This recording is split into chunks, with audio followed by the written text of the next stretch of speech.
Here's some alarming news. In the wake of whatever that was that happened last night, Donald's remarks in front of a joint session of Congress, Tegan Goddard's Political Wire reports that, a quote, according to the Polity Project, an organization that ranks and categorizes governments worldwide, the United States government is classified as a, quote, non-democracy, unquote, as of February 2025, a downgrade from its previous status as a democracy, unquote. Well, I can't say I'm surprised, and I think that's completely justified. And I think it's arguable that we have been a democracy on the wane for some time now, but now it's official, according to a reasonably good organization who knows what they're talking about. Not a democracy anymore. Who could have seen that coming? Anyway, while this is not at all an easy pill to swallow, I think last night actually did give us some context that will help us shape how we think and act going forward. Donald is clearly not only destroying our democracy, he's doing it in a way that he thinks, at least, can convince the world, and at least his base, that he's doing otherwise. So in that joint address last night, he said something, at least he started with a moment of levity, not that it was intentional. So yeah, he said something that we all got kind of a kick out of. So let's play that clip. It's very simple. And the days of rule by unelected bureaucrats are over.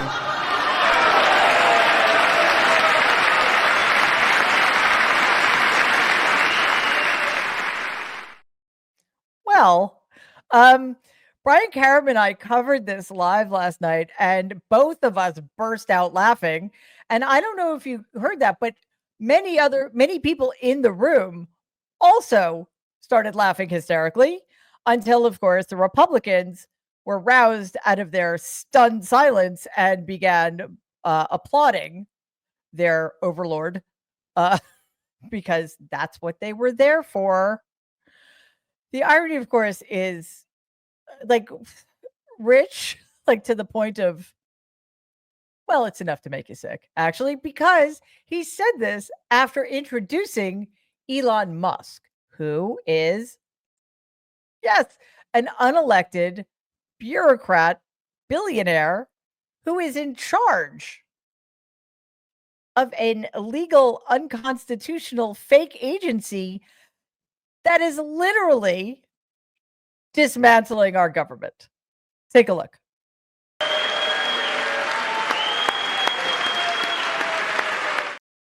Yeah, that's the guy nobody voted for, unelected, nobody confirmed, nobody vetted, and had no FBI background checks.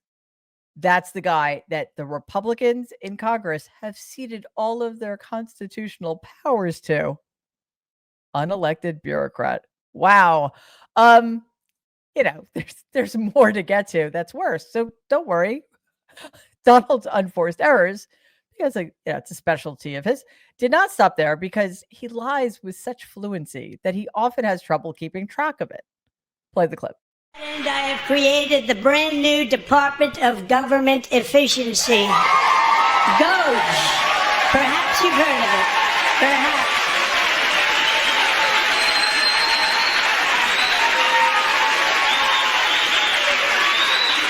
Which is headed by Elon Musk, who is in the gallery tonight.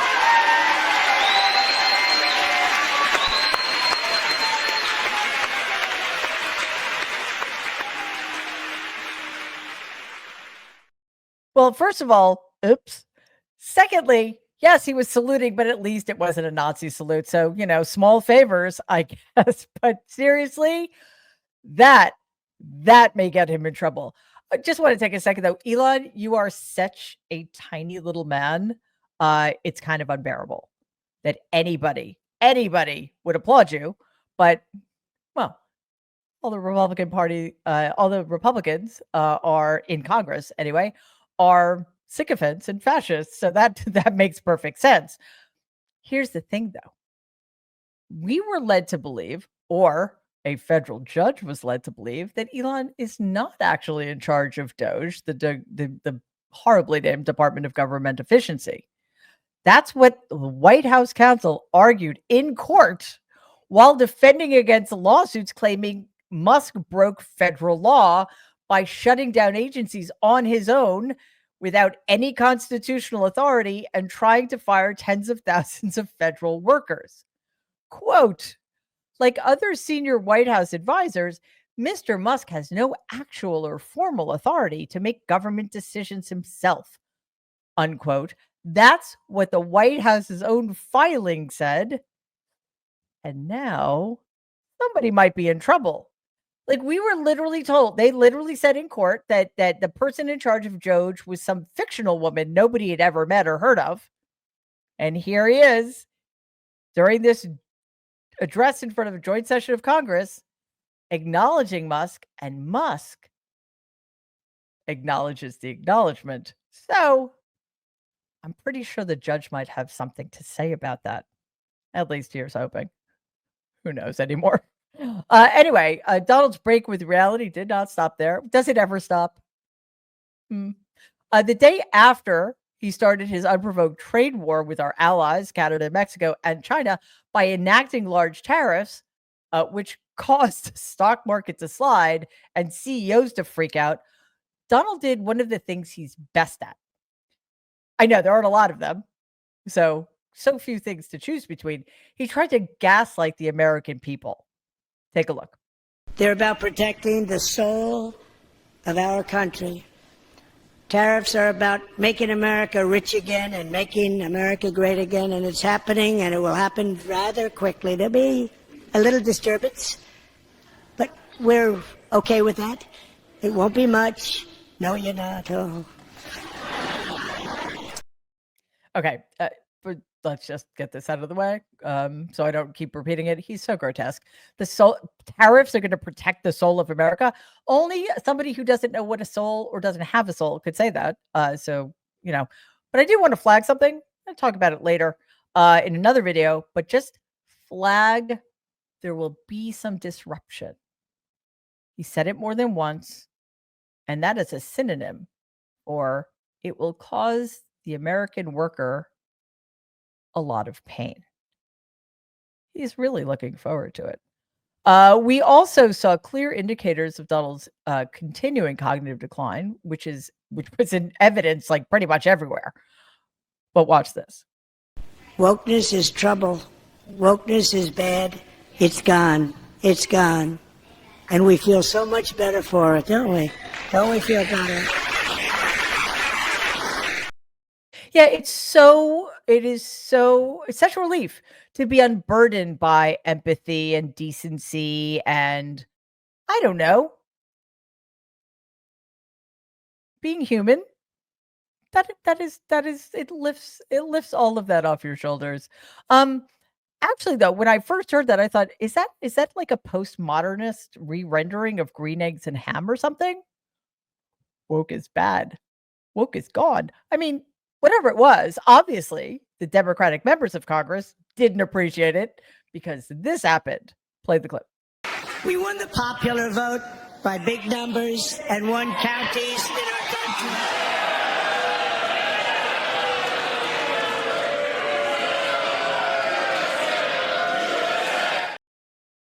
Well, this was just the beginning of what will go down in history as the most dystopian, anti-democratic, thuggish speech ever given in the formerly hollowed halls of Congress, which should now simply be known as the scene of the crime.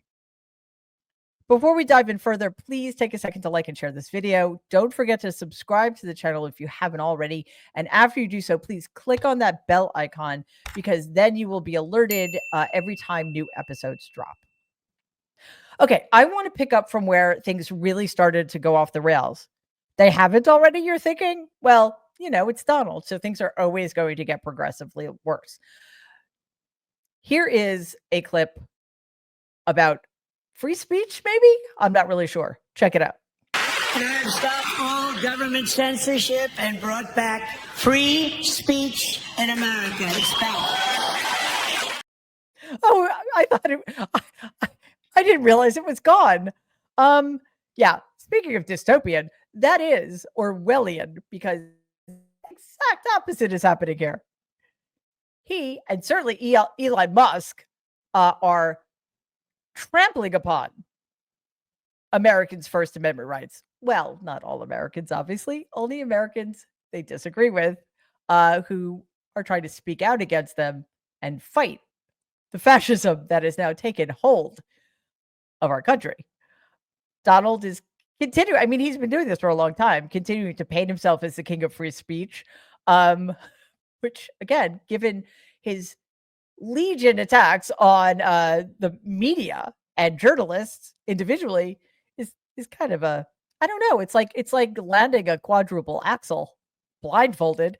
But the second those boos happened, he just completely undermined his entire argument because he and his lackeys made sure to put an end to the man who was protesting. This is Democratic Representative Al Green, who was protesting the most loudly. Play the clip. Members are directed to uphold and maintain decorum in the House and to cease any further disruptions. That's your warning.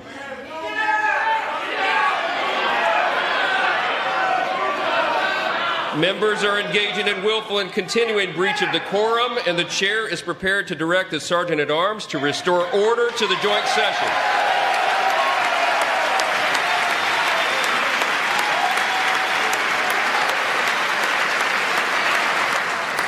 Mr. Green, take your seat.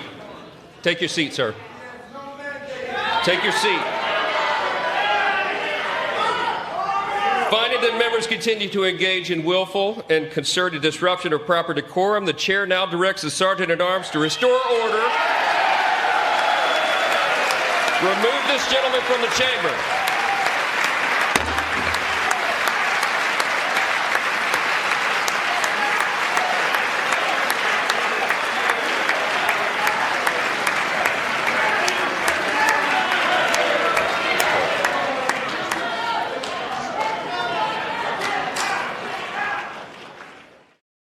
Yeah, the Democrats let that happen. Mike Johnson, such a tough guy. After Representative Green was ejected, he had this to say. Play the clip. Is that what you said? Well, look, I'm willing to suffer whatever punishment is available to me. I didn't say to anyone, don't punish me. I've said I'll accept the punishment, but it's worth it to let people know that there are some of us who are going to stand up against this president's desire to cut Medicaid, Medicare, and Social Security. So were you saying you have no mandate? Is that what you just said? That's what he has no mandate to cut Medicaid. None. Is the only punishment that you were kicked out, sir? Is there something? I don't know. Whatever the punishment is, I'm not fighting the punishment. This is about the people who are being punished by virtue of losing their health care. This is the richest country in the world, and we have people who don't have good health care. We've got to do better. And now we're about to cut Medicaid, which is for poor people. Health care has become wealth care for many people, and we can't afford to let that happen. Is that the only thing that you're protesting? No, I have other things I'm protesting. And I'm also working on my articles of impeachment. This president is unfit. He should not hold the office. 34 felony convictions, 2 times impeached. Yeah, and all of the other Democrats are well aware of all of that. Yes, we are the wealthiest country on the planet, but the rich guys aren't rich enough. So, why should the rest of us have anything good, including healthcare, or clean air, or clean water, or safe schools, or, schools? With this sort of reaction, coupled with the alarming passivity of the Democrats who remained seated during that horrific eviction of one of their own, it shouldn't surprise us that Donald's contempt for and mockery of Democrats remained a focal point for the remainder of his address. Because why? Because their inability to stand up with their colleague, which I'm telling you would have been incredibly effective, emboldened him, which is the exact opposite of what we need to be doing. Since at least at first Democrats weren't playing by the rules, Donald set his sights on them right from the start, and then of course the Democrats made it even easier for him. Watch this. These people sitting right here will not clap, will not stand, and certainly will not cheer for these astronomical achievements. They won't do it, no matter what. So Democrats sitting before me, for just this one night, why not join us in celebrating so many incredible wins for America? Oh yeah, because there aren't any. I think it's sort of hard to celebrate the fact that you are basically trying to kill our children with totally preventable communicable diseases and all of the other things you're doing. By the way, Dems, are you off to go play ping pong after the event? Because that was brilliant protesting. Donald, of course, always needs more people to blame. And within 10 minutes of starting his address, he launched into an attack on Joe Biden, whom I have not heard from. I don't even remember the last time I heard from Joe Biden. So I just have a question for you. Curious. How many times do you think that Donald mentioned Joe Biden in his speech? If you guess 16 times, you would be correct. I would say you won, but I don't have anything to give you. This, of course, is only a fraction of it, but let's look at this clip. In comparison, under Joe Biden, the worst president in American history. Joe Biden, Biden administration.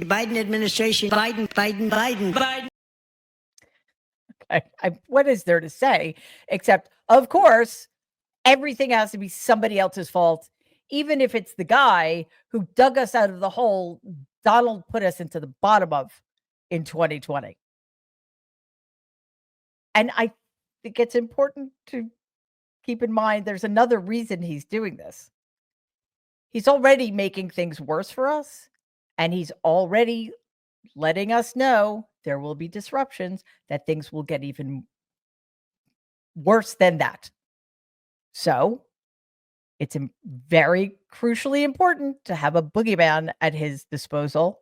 And apparently that's still going to be Joe Biden. Another thing that Donald absolutely loves is exploiting other people's pain and trauma. And so he did that last night excessively.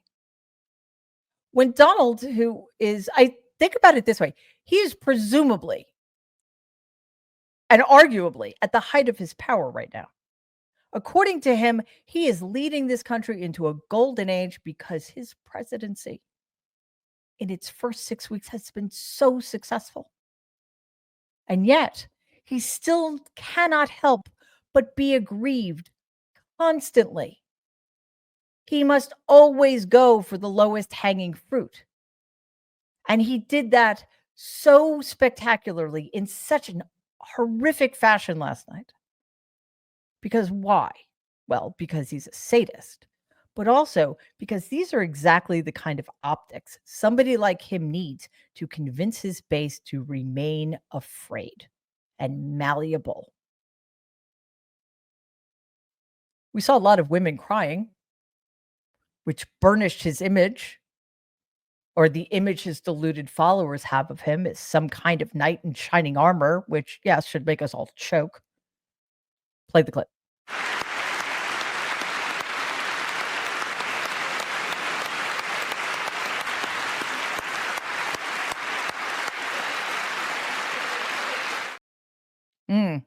Yeah, they all have something in common. I can't quite put my finger on it. He even took time out to exploit a 13-year-old boy named DJ Daniel. Watch this. His name is DJ Daniel. He is 13 years old, and he has always dreamed of becoming a police officer. But in 2018, DJ was diagnosed with brain cancer. The doctors gave him 5 months at most to live. That was more than 6 years ago. Good. That is wonderful news that that child has survived his fight with cancer, of course. And he should be praised. However, Donald recently signed an executive order that will cut $4 billion from the National Institute of Health funding that goes towards university and hospital cancer research. This order has been halted by a federal judge, but only temporarily. And of course, it remains to be seen if the Trump regime will ultimately comply with any judge's orders, because as we know, there are dozens of other cases going on right now around the country. And I think it's a pretty safe bet that many of them, if not most of them, will go against the Trump regime. To make things worse, because that's, again, what Donald does, he shifted the conversation to Ukraine.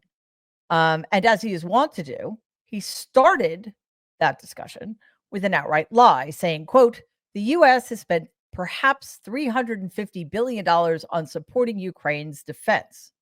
He's repeated this false statement many times, but the actual amount appropriated for Ukraine is $182.75 billion. And that is according to the Special Inspector General overseeing war spending. Of that, $119 billion directly benefit Ukraine, including $65.9 billion in military aid. But here's the thing.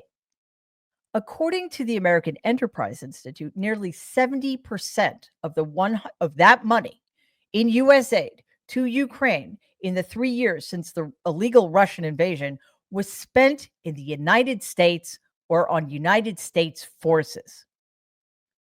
White House officials have struggled to justify Donald's inflated number. So what do? Tell the truth? Heaven forfend. No.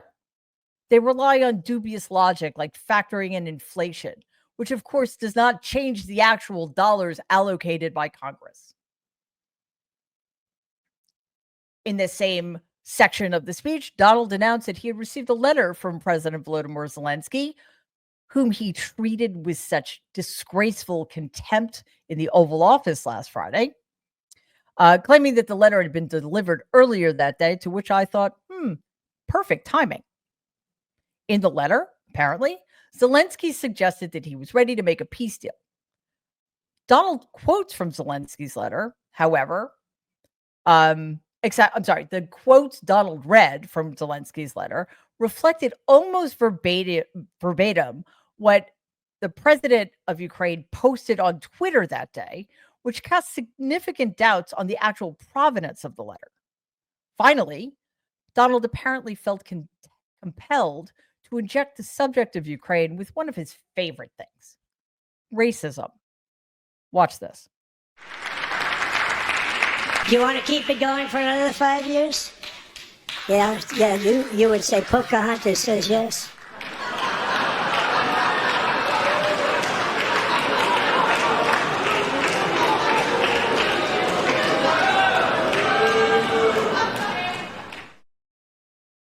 Yeah, way to respond, Dems. I don't have words to describe my contempt for the Republican fascists in that room. And the fact that to a person, they supported that kind of rhetoric. They applauded it. They wanted more. That's a little tough to take, but it's very clarifying. Donald's attempts to discuss domestic policy were abysmal because he doesn't understand domestic policy, but his spin on the Trump regime's assaults on Social Security was particularly egregious. I'm not going to bore you with the clip because it's really boring and also maddening, but he essentially spent 5 minutes letting us know how many millions of dead people over the age of 100 were continuing fraudulently to collect their Social Security payments. I didn't know you could be dead and collect Social Security payments, but hey, I don't know. I've never been dead. I'll find out someday, I guess. So because of this massive fraud of dead people collecting Social Security, like on such a massive scale that nobody but Donald ever found out about it, we were told that Doge is going to set everything straight. All right, this is an absurd lie. because fraud on such massive scale would never go under anybody's radar. Like, no administration would be like, oh, well, that's okay. We don't mind. So this is an absurd lie. But why? Why? I mean, it's a stupid thing to lie about. I mean, okay, I know he tells stupid lies all the time because he can't help it. However, this lie has a purpose. It's meant to soften the ground for when they begin to steal our money from the Social Security Administration. What Donald failed to mention last night, because who needs facts ruining a good story, is that the director of Social Security is warning that the system may collapse within 30 to 90 days. Martin O'Malley, who served as commissioner, I'm sorry, he's a former commissioner, who served as the Social Security Administration's commissioner from December 2023 to November 2024, expressed concerns about the effects DOJ's budget decisions are having on Social Security, and he cautioned that the drastic cuts being implemented of both funding and staff could cause a system collapse, potentially leading to disruptions in the payment of benefits. Yes, that's the point here. That's what the softening the ground is all about. It's not about making it easier for the rest of, or trying to trick those of us who are sane into believing that there's a reason we suddenly can't get our Social Security checks. No, they're just going to take our money without any explanation whatsoever, and we'll just have to suck it up. This is about convincing the base that it's necessary and good. Sorry, guys. You worked all of your life. You paid into Social Security, but we need the money for something else. And they'll go along with it because that's what they've been told to do. There were so many moments of hypocrisy that I lost count, but one of the worst and most dangerous was Donald's violent rhetoric against immigrants. According to him, they're all murderers and rapists, without exception. This is obviously nothing new for him. But the language he's using is getting more unhinged. And in the context of his deliberately releasing violent white criminals back into society, it's very difficult to swallow. First, of course, was his blanket pardon of every single person involved in the January 6th insurrection, including those who violently attacked Capitol police officers and those found guilty of the second most serious crime against the United States of America, seditious conspiracy. All freed, all back into society, free to wreak havoc against those of us who still believe in democracy. And then, just last week, Donald brought Andrew Tate and his brother back to the United States from Romania. Why were they in Romania? Because they are currently facing very serious charges of rape and the sex trafficking of women, young women. These two men are also currently under investigation by the Florida Attorney General for their crimes. Why did Donald help them get released 2 months before their trial? Oh, that's a good question. Well, you see, as it turns out, Andrew Tate is very famous and extraordinarily rich, and he has a massive social media following. Why? Because he beat people up in a ring. Like, honestly, I don't know if it's MMA or ultimate fighting, one of those things. I mean, he's a little punk, but apparently he can throw a punch and a kick. Good for him. However, it also is a reminder that our society has its priorities completely upside down. But that's not why. It's because Andrew Tate supports Donald Trump. That is all it takes for that vile rapist, that self-professed misogynist who sex traffics, abuses horrifically young women. That's enough for him to get a get-out-of-free-jail card in Donald Trump's America. And if you think that that guy is getting sent back to Romania after being brought to Florida, well, you have a little bit more faith in these people than I do. Okay, this speech was the longest annual address to Congress in American history, so we're going to need to do a second video in order to discuss Donald's threats to Greenland, Panama, and Mexico, and assorted other horrors. So I hope, I mean, this was a tough one. This was a really tough one. It was tough to watch. It was tough to process. It was very difficult to discuss afterwards. But this is necessary. Why? Is this all about being masochistic? No. This is about living through history, living in a moment in which right now, the most important thing we can do, not as Democrats, but as people who believe in American democracy, who believe that the American experiment must somehow be resurrected. We must bear witness to what is happening around us. We must find our footing so we know the most effective way to go forward so that ultimately we are not just bearing witness, we are changing the course of history. Please take a second and like and share this video. Be awesome if you could subscribe to the channel. If you're listening to us in podcast form, please follow us and give the show a 5-star rating because it really does help other people find our content. Thanks.